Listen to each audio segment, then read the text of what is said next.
Textile কি? আজকে আমরা টেক্সটাইল সম্পর্কে জানব। টেক্সটাইল শব্দটি ল্যাটিন শব্দ টেক্সটিলিস এবং ফরাসি শব্দ টেক্সজার থেকে উদ্ভূত হয়েছে, যার অর্থ বোনা করা।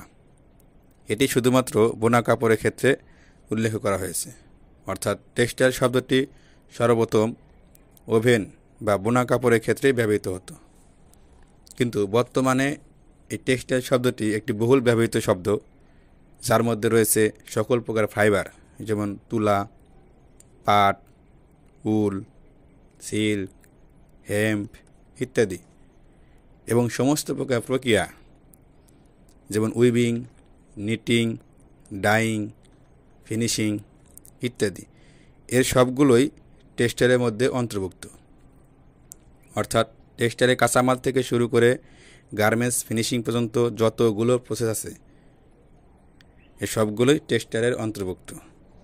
তাহলে আমরা বুঝলাম টেক্সটাইল শব্দ হচ্ছে কাপড় তৈরি করা বা বুনানো, এবং এর ভিতরে যতগুলো প্রসেস আছে সবগুলোই এই টেক্সটাইলের ভিতরের মধ্যেই আওতাভুক্ত।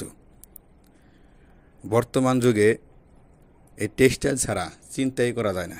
মানুষের বেঁচে থাকার একটি গুরুত্বপূর্ণ চাহিদা টেক্সটাইল পূরণ করে। অর্থাৎ মানুষের যে 5টি মৌলিক চাহিদা রয়েছে, তার একটা গুরুত্বপূর্ণ চাহিদা এই টেক্সটাইল পূরণ করে থাকে। আর এই টেক্সটাইল পণ্যের চাহিদা দিন দিন বেড়ে চলছে।